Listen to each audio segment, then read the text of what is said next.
أما بعد فأعوذ بالله من الشيطان الرجيم بسم الله الرحمن الرحيم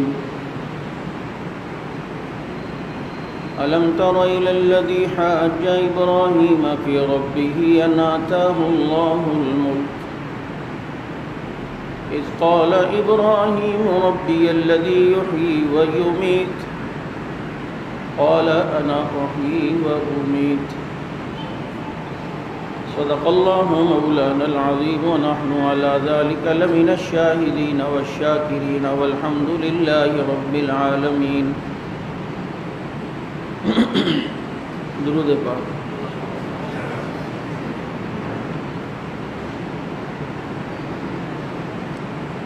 واجب الاحترام گرامی قدر سامعین، عزیز ساتھیوں، محترم دوستوں اور معزز بزرگوں،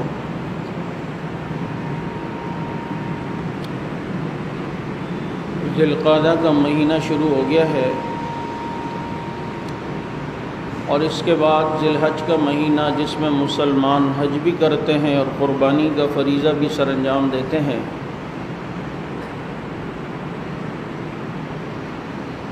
ذی القعدہ کے مہینے میں عرب میں لڑائیاں نہیں ہوتی تھیں. وہ جو 4 مہینے جس میں جنگ و جدل حرام ہوتی تھی، مشرکین مکہ بھی ان 4 مہینوں کا احترام کرتے تھے.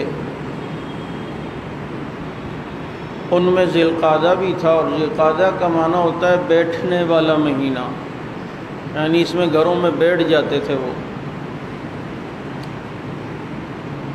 چونکہ آگے ذی الحج کا مہینہ ہے اور وہ سارا مہینہ جس میں حج اور قربانی ہے، وہ یاد ہے حضرت ابراہیم علیہ السلام کی، کہ قربانی دی تو اللہ تعالیٰ نے ان کی اور ان کے آل کا نام آج تک رکھا ہو.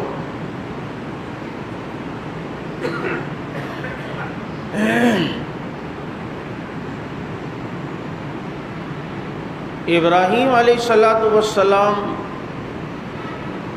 جن کی نسل میں، اولاد میں اللہ تعالیٰ نے ہزاروں نبیوں کو پیدا کیا، اور وہ موحد اعظم جو نمرود کے دربار میں کھڑے ہو کر اس سے مناظرہ کرتے ہیں اللہ کے وجود پر.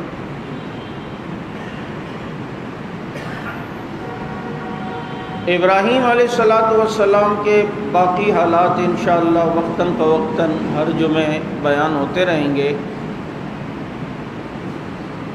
سر دست میں اس مناظرے کی رودات پیش کر کچھ باتیں کرنا چاہتا ہوں جو ابراہیم علیہ السلام اور نمرود کے درمیان ہوئی، اور ضرورت پڑنے پر یہ مناظرہ، یہ مباحثہ، یہ ضروری ہو جاتا ہے. یہ بعض لوگوں کو جو الرجک ہے نا مناظروں سے اور اس سے، اور جو مناظرے کرنے والے مولوی ہوتے ہیں، ان مولویوں سے بھی بعضوں کو الرجک ہوتی ہے. اور بھائی اہل حق کو، اس کے حق کو واضح کرنے کے لیے باطل کے سامنے کبھی مباحثہ کرنا پڑتا ہے. یہ انبیاء علیہ السلام کی سنت ہے. خود میرے نبی کا نجران کے وقت عیسائیوں کے ساتھ مناظرہ ہوا. سورہ ال عمران کی شروع کی تقریباً 90 کے قریب آیتیں یہ اسی مناظرے کی روداد ہیں. اور یہاں ابراہیم علیہ السلام ہیں، جب نمرود کے دربار میں کھڑے ہیں اور دعویٰ نمرود کا یہ ہے کہ خدا میں ہوں، میرے علاوہ کوئی خدا نہیں ہے، تو ابراہیم علیہ السلام نے کتنے آسان انداز میں خدا کا وجود اس کو سمجھایا اور بتایا کہ تو خدا نہیں ہے بلکہ خدا وہ ہے. الم تر الی الذی حاج ابراہیم فی ربہ ان آتاہ اللہ الملک اذ قال ابراہیم ربی الذی یحیی ویمیت. میرا رب وہ ہے جو زندہ کرتا ہے اور مارتا ہے. تو نمرود نے 2 قیدی لائے، ایک کو چھوڑ دیا، ایک کو قتل کر دیا. کہتا ہے دیکھو زندہ مردہ تو میں بھی کرتا ہوں. ایک کو زندگی دے دی، ایک کو حیات دے دی. حالانکہ ابراہیم علیہ السلام کی مراد موت حقیقی تھی، حیات حقیقی تھی. کیسے پانی کے قطرے سے ایک انسان کو رب پیدا کرتا ہے اور کیسے چلتے پھرتے انسان کیسا مر جاتا ہے. لیکن وہ سمجھ گئے کہ یہ بات سمجھنے کے باوجود عوام میں غلط امپریشن ڈالنا چاہ رہا ہے، تو مناظر کا کام یہ ہے کہ جب فریق مخالف یوں بات کرے تو پھر ایسی دلیل پیش کرو جو عوام کو بھی سمجھ میں آ جائے، ایک عام فہم۔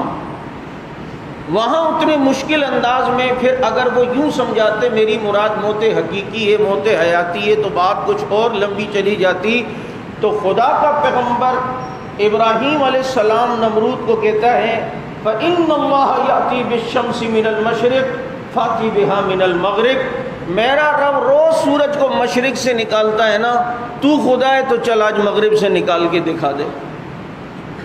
سبحان اللہ نہیں بولیے گا، نہیں بولنا بھائی، لاک ڈاؤن چل رہا ہے، بالکل خاموشی سے سنا کریں۔ میرا رب سورج کو مشرق سے نکالتا ہے، تو مغرب سے نکال دے۔ فَبُهِتَ الَّذِي كَفَرَ، ہکا بکا ہو گیا کہ یہ کیا بات کر دی۔ تو کہتے ہیں کہ وہ نمرود کہہ سکتا تھا کہ مشرق سے تو میں نکالتا ہوں، تو مغرب سے آج تمہارا رب نکال کے دکھائے۔ اسے یہ بھی پتا تھا کہ سچ سچ ہوتا ہے، اور وہ جانتا تھا ابراہیم سچے ہیں، اور اس کو اندر سے نمرود کو اپنی حقیقت پتا تھی کہ میں کیسے خدا ہوں، میں اپنا پیشاب نہیں روک سکتا تو کیسے خدا بن کے بیٹھا ہوں پرنس آغا خان کی طرح، میں اپنی پوٹی نہیں روک سکتا تو کیسے خدا بن کے بیٹھا ہوں۔ آج جن کو یہ خدا مان کے بیٹھے ہوئے جن کو وہ اپنا بڑا پیشاب نہیں روک سکتے، بخار آ جائے تو اس کو نہیں روک سکتے، کرونا آ جائے تو اس کو نہیں روک سکتے، آئسولیشن میں چلے جاتے ہیں، قرنطینہ میں چلے جاتے ہیں۔ آج بڑے بڑے خدائی دعوے کرنے والے اور جو جس کو خدا مانتے تھے، رب نے بتا دیا کہ آج وہ خود گھروں میں دبکے ہوئے بیٹھے ہوئے ہیں، ڈرے ہوئے بیٹھے ہوئے ہیں۔ یہ خدا ہوتے تو میدانوں میں آتے۔ خدا وہ ہے کہ جو جناب سب کچھ کرنے پہ قادر ہے، اسے کوئی تکلیف نہیں آتی۔ لا تأخذہ سنۃ ولا نوم، اسے اونگ بھی نہیں آتی، اسے نیند بھی نہیں آتی۔ اتنے آسمان و زمین کو تھامتے ہوئے ولا یؤودہ حفظہما، وہ تھکتا بھی نہیں ہے۔ ابراہیم علیہ السلام کو وہ کہہ سکتا تھا کہ جناب سورج کو مشرق سے تو میں نکالتا ہوں، آج تمہارا رب مغرب سے نکالے، لیکن نمرود جانتا تھا ابراہیم کے ہاتھ اٹھانے کی دیر ہے، آج اس کا رب سورج کو مغرب سے بھی نکال کے دکھائے گا۔ جو نہیں ماننے والے ہوں گے وہ بھی ابراہیم پر کلمہ پڑھ لیں گے۔ اللہ رب العزت نے یہ آسمان و زمین کا وجود بنایا۔ میں یہ بات اس لیے کہہ رہا ہوں، یہ دہریت، کمیونزم، کمیونسٹ، یہ آج کل بڑی تیزی سے یہ مذہب پھیل رہا ہے۔ یہ جب سے سوشل میڈیا کا فتنہ آیا نا، جس کو جو دیکھنا ہوتا ہے وہ اس سے دیکھ کر گمراہ ہوتا ہے۔ اور مصیبت یہاں یہ ہے کہ اگر کسی کے ذہن میں کوئی بات اشکال آ جائے تو کسی سے آ کے پوچھنے کی توفیق نہیں ہوتی، اس گتھی کو کل خود سلجھانے کی کوشش کرتے ہیں، یہاں تک کہ جناب پھر انسان داہریہ بن جاتا ہے۔ مجھے اس دن کسی نے ایک سوال کیا کہ اس وقت تیزی سے کون سا مذہب پھیل رہا ہے، تو ایک دم میرے منہ سے نکلا اسلام۔ اس نے کہا نہیں، تو مجھے تھوڑا غصہ بھی آیا کہ اس کو کیا تکلیف ہے، لیکن اس نے جس مذہب کا نام لیا مجھے اسے ماننے میں 2 سیکنڈ بھی نہیں گزرے، 2 سیکنڈ بھی نہیں، میں نے فوراً دل سے سمجھ لیا، قبول کر لیا، واقعی بات میں صداقت ہے۔ اس نے کہا بڑی تیزی سے جو مذہب پھیل رہا ہے وہ ہے دہریت، کمیونسٹ، کہ خدا نہیں ہے، نعوذ باللہ، یہ دنیا خود بخود وجود میں ہے، یہ کوئی نظام چلانے والا نہیں۔ پھر اس نے کہا کہ دیکھو یہ مذہب بیزار، مذہب کے خول سے نکلنے کا کیڑا، یہ وائرس، یہ ہر ایک میں، ہر ایک مذہب میں۔ عیسائیوں میں بعض ایسے ہیں جو کلیسا بیزار ہیں، کیا مذہب کے خول میں ہمیں، بابا انجوائے کرو، مستی کرو، مزے کرو، جو بد دنیا میں ہے۔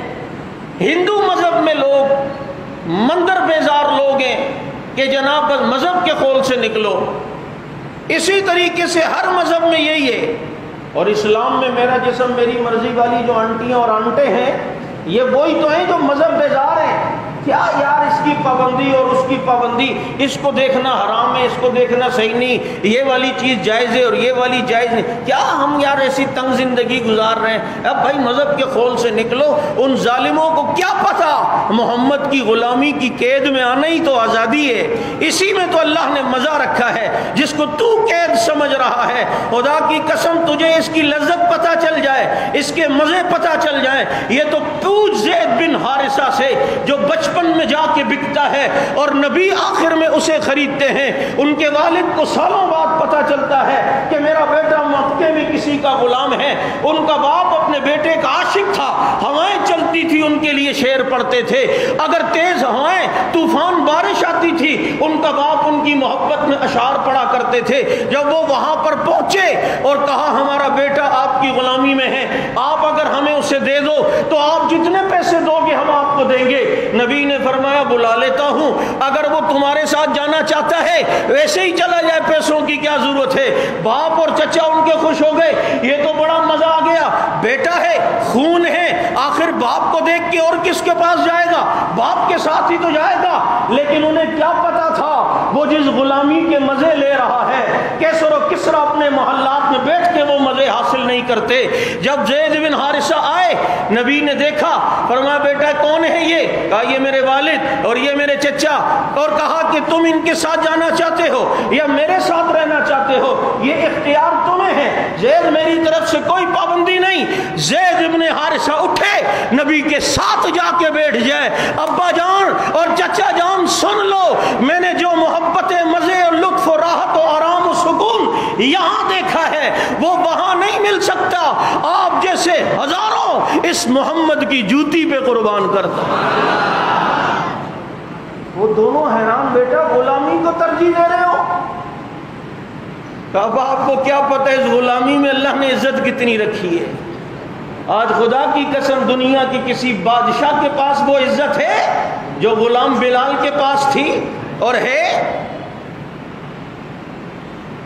تو یہ یاد رکھو، یہ کمیونزم یہ بڑی تیزی سے پھیل رہا ہے کہ بس مشاہدہ، اور یہ ہمارے بیکن ہاؤس اسکول، معذرت کے ساتھ یہ ہمارے کالج یونیورسٹیوں میں بعض ایسے ملحد قسم کے ٹیچر اور اس طریقے کے شاعر جو خدا بیزار ہیں، اسلام بیزار ہیں، مذہب بیزار ہیں، اور جیسے جون ایلیا ہو گئے اور دوسرے تیسرے ایسے بدبخت، یہ کیا تھے کہ کیا اسلام، کیا یار انجوائے کرنے کا نام زندگی ہے یہ، اور کوئی نہیں، بس یہ اصل میں کائنات میں ایک حادثہ ہوا تھا اور بہت بڑا کوئی ایسا اربوں سال پہلے دھماکہ ہوا ہے، تو یوں دھماکہ جو ہوا تو چاند وہاں جا کے بیٹھ گیا، سورج وہاں، ستارے وہاں، یہ دھماکہ ہوا تو بہت بڑے جناب اس میں تبدیلی آئی تھی اور یوں ہو گیا اور یوں ہو گیا، یوں ہو گیا۔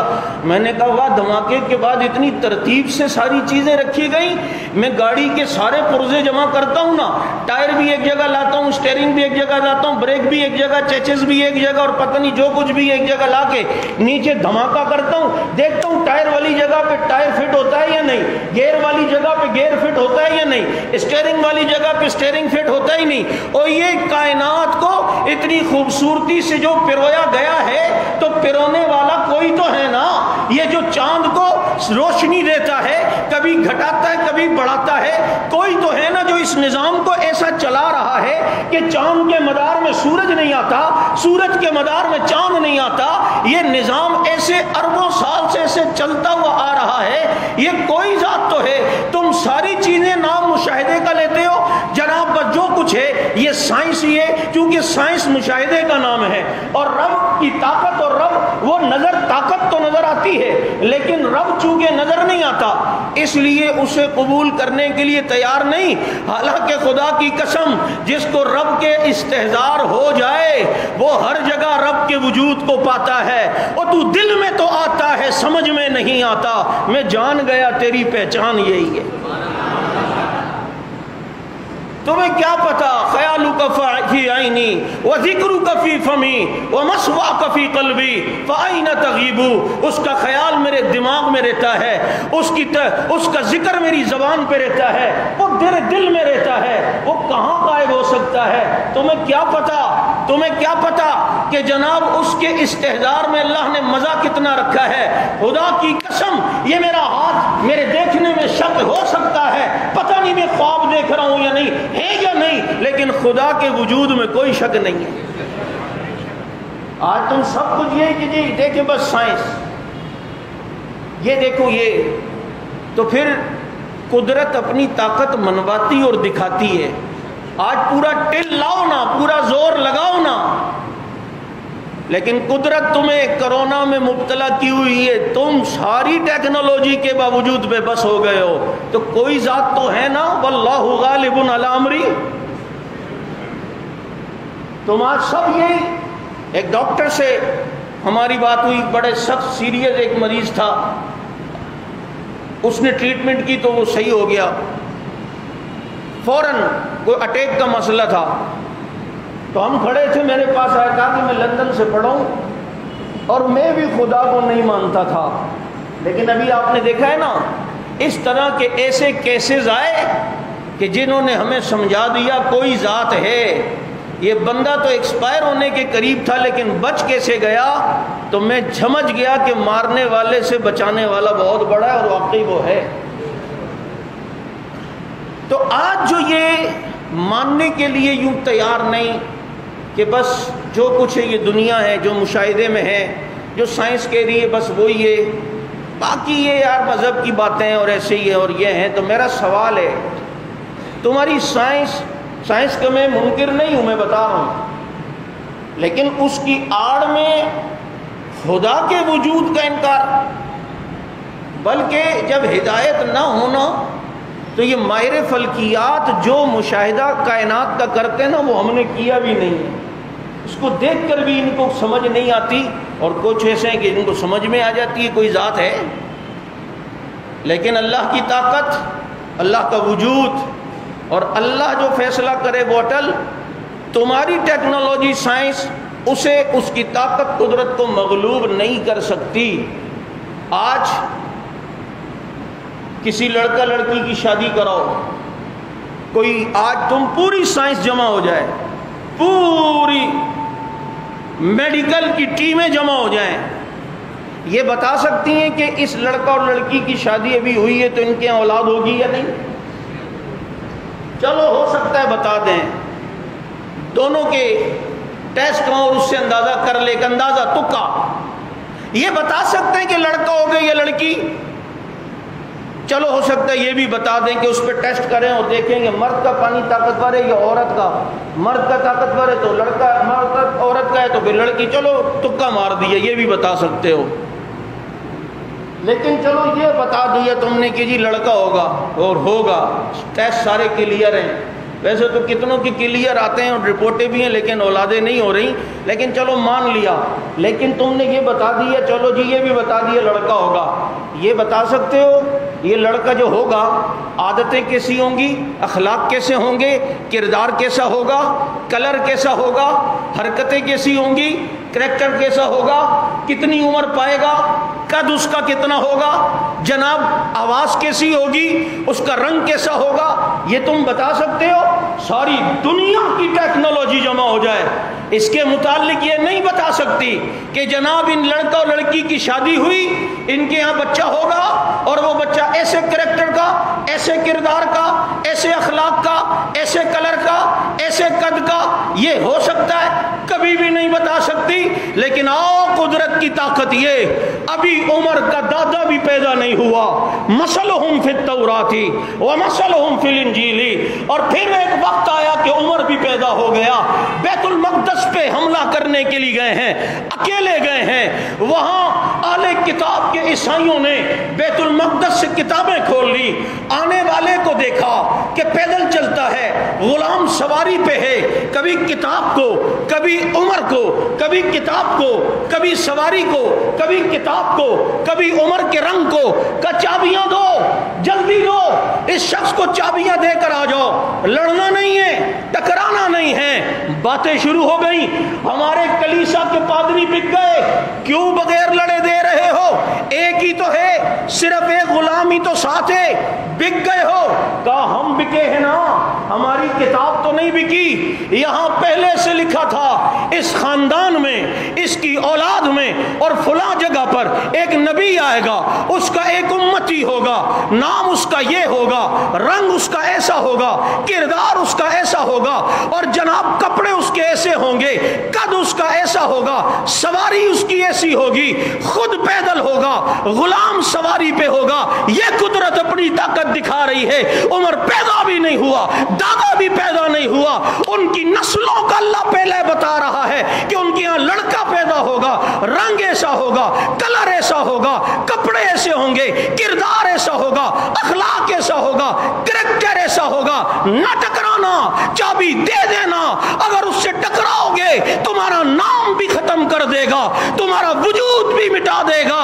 ابھی پیدا نہیں ہوئے، کردار پہلے ہے، یہ قدرت کی طاقت ہے۔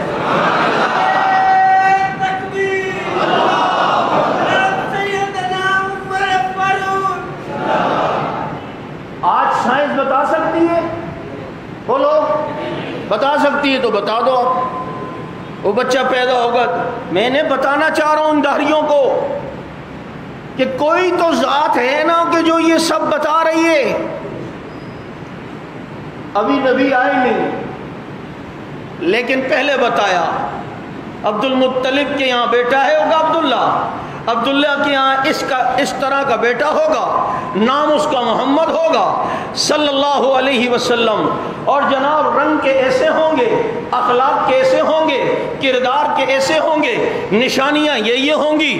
پہلے سے بتایا جا رہا ہے، پہلے سے بتایا جا رہا ہے، جو تمہاری ٹیکنالوجی نہیں بتا سکتی، جو تمہاری کتاب نہیں بتا سکتی۔ جبھی تو نبی کو نوجوانی میں بحیرہ پادری نے دیکھا تو کلمہ پڑھ کے کہتا ہے نبی یحاذی الامہ، ہماری کتاب میں جو نشانیاں ہیں وہ اس نبی میں پائی جاتی ہیں، واقعی یہ نبی ہے۔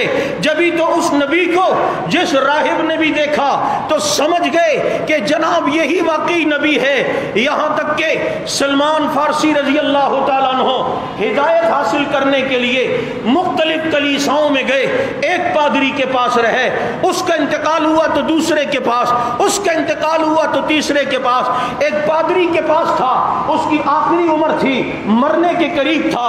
اس نے کہا سلمان تو حق کا بڑا متلاشی ہے، اب میں تجھے بتاتا ہوں وہ زمانہ آ گیا ہے کہ کھجوروں والی بستی میں ایک نبی ہے، جا کر اس کے ہاتھ پر بیعت کرنا، اب حق وہی ہے، سچ اب وہی ہے، اب واقعی وہی سچا نبی ہے۔ جو تیری تشنگی ہے وہ وہاں پوری ہوگی، جو تیری پیاس ہے وہ اسی سمندر پہ جا کے بجھے گی، سلمان وہاں چلے جانا۔ کہا میں تو چلا تو جاؤں گا، لیکن وہ نبی، اس کی کوئی نشانی کہ ہماری کسی کتابوں میں؟ کہاں 3 نشانیاں لے جانا۔ اس نبی کو جو تم صدقہ دو گے خود نہیں کھائے گا، ساتھیوں کو دے دے گا۔ جب اس نبی کو ہدیہ دو گے خود بھی کھائے گا، ساتھیوں کو بھی کھلائے گا۔ اور اس نبی کے یہاں مہر نبوت ہوگی، نشان ہوگا نبوت کی مہر کا۔ سلمان رخت سفر باندھتے ہیں اور اس پادری سے جدا ہو کر نکلے ہیں۔ مدینہ المنورہ پہنچنے سے پہلے ایک دفعہ بک گئے، غلام بن گئے، آخر مدینہ المنورہ پہنچ گئے۔ اب پتہ چلا کہ جی واقعی یہاں نبی ہیں۔ پتہ کیا کون؟ کہا یہ ہیں۔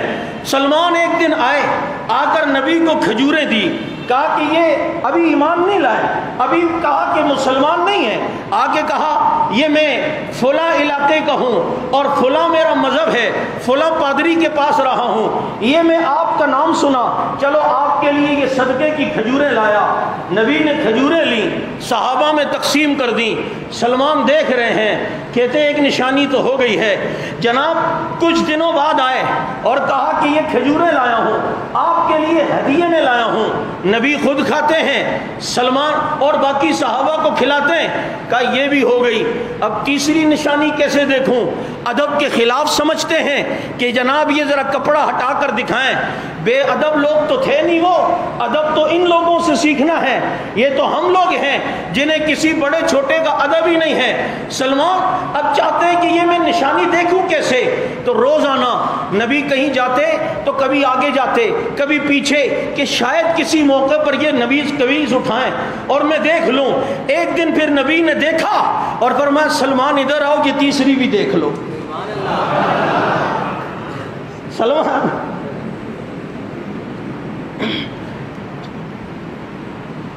ادھر آؤ، یہ تیسری نشانی بھی دیکھ لو۔ سلمان مسکرا کر مہر نبوت کو دیکھتے ہیں، کہتے ہیں اشہد ان لا الہ الا اللہ واشہد ان محمد رسول اللہ۔ انہیں تو کسی نے نہیں بتایا تھا کہ میں اس نشانی کے چکر میں ہوں، ابھی نبی آئے نہیں، لیکن اللہ تعالیٰ نے پہلے سے یہ ساری چیزیں دکھائیں اور بتائیں کہ ایسے ایسے پیدا ہوں گے۔ آج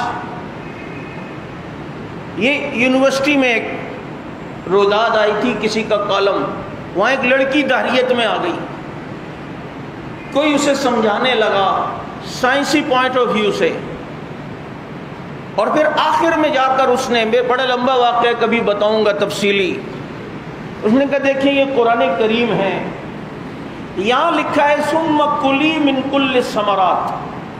تمہاری سائنس آج یہی کہتی ہے کہ شہد کی مکھیوں میں جو مادہ مکھی ہے، پھولوں سے رس وہی چوستی ہے۔ اس نے کہا ہاں یہ بات تو ہے، نر مکھی نہیں چوستی، مادہ مکھی چوستی ہے۔ کہا کہ یہ قرآن بھی کہہ رہا ہے ثم کلی، یہ کلی مؤنث کا صیغہ ہے کہ پھر یہ مادہ مکھی رس چوستی ہے۔ تو اس کو ایک جھٹکا لگا، اس نے کہا یہ کیسے؟ تو اس نے حضرت گوگل دامت برکاتہم العالیہ کو کھولا، کیونکہ آج تو ہمارا پیر و مرشد گوگل ہے یا یوٹیوب ہے، بس اس نے جو اطلاع دے دی تو وہ صحیح ہے، اور آدھی بات کرو تو وہ پوری سمجھ کے، اللہ کرے بیویاں ہمیں ایسی مل جائے کہ آدھی بات ہی پوری گوگل کی طرح سمجھ میں ان کو آ جائے، بات آدھی اور وہ سمجھ جائے فوراً۔ اس نے دیکھا تو کلی واقعی مؤنث کا صیغہ تھا۔ پھر اس کو موقع ملے، اس نے کہا دیکھو یہ وہ زمانہ ہے قرآن اترنے کا کہ کوئی مائکروسکوپ نہیں ہے، کوئی جدید قسم کی ٹیکنالوجی نہیں ہے چیک کرنے کی۔ اب اگر یہ بتایا جا رہا ہے تو یہ الہامی اور آسمانی کتاب ہے نا، کہ جس نے بتایا اس مکھی کا پیدا کرنے والا ہے نا۔ جو ماننے والے ہوتے مانتے، جو نہیں وہ اسلام کے اوپر پھر اعتراضات، اور اس میں جو بہت بڑا کردار ہے وہ ہمارے ہاں جو باطل فرقے ہیں، یہ دہریت جو قرآن کا انکار کر کے قرآن پر اعتراضات کرتے ہیں، یہ سارے اعتراضات انہوں نے شیعوں سے لیے ہیں، یہ وہاں سے حاصل کر کے، اور نبی پر جو اشکالات اعتراضات وہ سارے مرزائیوں سے اور ان سے لیے ہیں، اور اسلام پر اعتراضات اور اس میں شکوک و شبہات یہ لیے ڈاکٹر جاوید غامدی جیسے سے، اور یہ مرزا انجینئر وہ بدبخت جو علامہ بنا ہوا ہے، انجینئر اور علامہ صاحب، حالانکہ پلمبر ہے اور اس کو لوگ علامہ کا انجینئر کہتے ہیں، وہ پلمبرنگ کا کام کرتا ہے، اور 2 کتابیں ترجمہ لے کے بیٹھ کے علامہ۔ ان کا علامہ، یہ علامے ایسے ہی ہوتے ہیں جیسے گاؤں میں ختنہ کرنے والے کو کوئی سرجن کا خطاب دے دے نا تو آدمی کو غصہ آتا ہے کہ جی یہ بہت بڑے سرجن ہیں، تو یہ بھی وہی والے سرجن ہیں، یہی بہت بڑے وہ والے علامہ ہوتے ہیں۔ تو اس قسم کے لوگ، اور پھر رہی صحیح یہ جو میرا جسم میری مرضی والی، رب نے بتایا نا وہ جلوس نکالنے کے فوراً بعد یہ کرونا آیا، تیرا جسم تیری مرضی، اب ذرا اپنے جسم سے یہ ماسک ہٹا کے دکھانا. اب نے کہا گھی سیدھی انگلی سے نہیں نکلتا, تو ٹیڑھی انگلی سے بھی نکالنا پڑتا ہے. تم کہتے تھے کیا عورت کو قید کیا ہے, پردہ, الرجک ہوتی ہے, اس سے سانس گھٹتا ہے. اب ہر ایک منہ چھپائے پھر رہا ہے, چاہے مادہ ہے یا نر ہے یا عورت ہے یا مرد ہے. سب نے گلوز بھی پہنے ہوئے ہیں. ٹرمپ جیسا کہتا ہے کہ مسلم اسکارف پہنو. منوایا یا نہیں؟ تمہیں ویسے سمجھ نہیں آتی تھی, اب تمہیں ڈاکٹر کہتے ہیں دن میں 3-4 بار اپنے نتنوں میں پانی ڈالو. اب تمہیں وضو کی حقیقت سمجھ میں آ رہی ہے. تمہیں اب جناب یہ ساری چیزیں نظر آ رہی ہیں. رب نے بتایا ہے. اتنی بڑی طاقت ہے تو بتاؤ. تم اتنی بڑی طاقت رکھتے ہو تو اس چیز کو ختم کر کے دکھاؤ. نہیں نہیں نہیں, واللہ غالب علی امری, اللہ کا حکم غالب ہوتا ہے یا نہیں؟ بولو. انہوں نے تو کتنے اثرات عورتوں پہ کیے کہ یہ جناب عورت کو تو غلام بنا دیا ہے, مرد کا غلام. عورت تو آزاد ہے. کس نے کہا ہے کہ عورت قید ہے؟ ہاں, کپڑے نہ ہونے کا نام تمہارے یہاں آزادی ہے, تو ایسی آزادی کوئی بھی غیرت مند انسان, مسلمان نہیں غیرت مند انسان اس کو قبول نہیں کرے گا. اس آزادی کو مسلمان ہونا تو بڑی بات ہے کہ جی یہ شوہر نے عورت کو غلام بنایا ہوا ہے. یہ او بھائی, اللہ کے نبی کی تعلیم کو دیکھو. اسلام کے اوپر کیوں الزام لگاتے ہو؟ اسلام نے تو اس عورت کو گھر کی ملکہ بنایا ہے. کسی عالم سے کسی نے کہا یہ عورت مرد کی غلام بنی ہوئی ہے, اس کے آگے یوں, اس کی بات ماننا, اس کے یہ کرنا, یہ کیا ہے؟ اسے آزادی دی جائے. انہوں نے اس کو جواب دیا, میاں بات سنو, یہ تو تمہارا ذہن ہے کہ یہ غلام ہے, حالانکہ غلام نہیں, ایک انڈرسٹینڈنگ ہے, یہ ایک محبت ہے, یہ ایک تعلق ہے. اس تعلق کی بنیاد پہ دونوں ایک دوسرے کا کام کرتے ہیں, تعاون کرتے ہیں. لیکن اگر تم یہ کہتے ہو کہ مرد کو, عورت کو مرد کا غلام بنایا ہے, تو اگر عورت کو ایک مرد کا اللہ نے غلام بنایا ہے تو کئی عورتوں پر سردار بھی تو, ملکہ بھی تو بنایا ہے. کہتے کیسا؟ کہ اگر اسی عورت کے 6 بیٹے ہیں, یہ 6 بیٹے مرد ہیں, اب ان 6 مردوں کو اس عورت کا غلام بنایا یا نہیں؟ جھک کے رہنا, ماں کے آگے آواز اونچی نہ ہو, جو بولے وہ کرنا, جہاں بیٹھے بیٹھو, جا کے کھڑے ہو. اسی عورت کے بھانجے بھتیجے, اب ان کو بھی اس عورت کا غلام بنایا یا نہیں؟ اس عورت کے پوتے نواسے, وہ بھی تو مرد ہیں, پوتے نواسے, اس کے بھی تو اس کو غلام بنائے, ان کو سردار بنایا نہیں اس عورت کو. اگر ایک مرد کا غلام اللہ نے اس کو بنایا ہے تو کئی مردوں کے اوپر اللہ نے اسے سردار بھی تو بنایا ہے. ایک چیز نظر آتی ہے کہ جی عورت کو وراثت میں ایک حصہ, مرد کو 2 حصے ملتے ہیں, مرد کو 2 حصے. او بھائی, اول تو بات یہ ہے, یہ عورت کسی اور کی کفالت میں, اللہ نے اس کی کفالت کا ذمہ کسی اور کے ذمہ لگایا ہے. عقلاً دیکھا جائے تو اس کو تو ایک حصہ بھی نہیں ملنا چاہیے تھا, لیکن اس کو 2 حصے, ایک حصہ کون کہتا ہے مل رہا ہے؟ ایک تو مل رہا ہے. باپ مر گیا, بیٹے کو 2 حصے, بیٹی کو 1 حصہ, لیکن بیٹے کو تو یہاں ایک ہی حصہ مل رہا ہے, یعنی باپ کی طرف سے 2 حصے مل رہے ہیں. لیکن اس عورت کا شوہر مر گیا تو اس کو شوہر کا بھی حصہ ملے گا یا نہیں؟ نہیں سمجھ آ رہی؟ اور جی یہ کوئی بات ہے یار, عورت کو, مرد کو طلاق کا اختیار ہے, عورت کو کیوں نہیں ہے؟ یار میں بریک میری فیل نہ ہو جائے, پھر چھوڑو کچھ اور, میں منظور مینگل نہ بن جاؤں.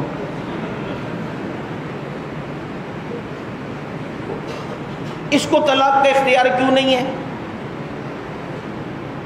کسی بزرگ سے کسی نے کہا مجھے یہ سمجھ نہیں آتا, یہ تو عورت پہ ظلم ہے. انہوں نے کہا میں یہاں سے صدر جاؤں اور بس میں بیٹھوں اور کرایہ میں نے صدر کا لیا, ناگن سے صدر جا رہا ہوں, مجھے اختیار ہے یا نہیں ہے کہ میں لسبیلا میں اتر جاؤں؟ ہے یا نہیں؟ بولو بھائی, میری مرضی ہے, پیسے میں نے تجھے پورے دیے, میں اتر جاؤں. لیکن اگر میں مزدور پکڑ کے لاؤں اور کہوں بھائی شام 5 بجے تک تو نے کام کرنا اور اتنی دیہڑی ہے, یہ 1000 روپے, اب وہ مزدور اگر دن کو 12 بجے کھسکنا چاہے اس کو اختیار ہے؟ کیوں بھائی؟ پابند کیا ہے نا کہ اتنے عرص ٹائم تک کے لیے. لیکن اگر اس مزدور کو میں ہی 12 بجے بھیجنا چاہوں، تنخواہ میں دیہڑی پوری دوں گا، لیکن میں کہوں جا یار گرمی آج ذرا جا تو گھر پہ جا کے آرام کر، مجھے اختیار ہے یا نہیں؟ کہ یہی چکر ہے. مرد عورت کا ایک معاہدہ ہوتا ہے، مرد مہر دیتا ہے، اس عورت کے اوپر خرچے کی ذمہ داری لیتا ہے، نان نفقے کی، یہ ایک معاہدہ کر کے، اور یہ معاہدہ ساری زندگی کے لیے ہوتا ہے کہ میں نے تمہیں اتنا مہر دینا ہے، اتنا نان نفقہ دینا ہے، یہ سارا.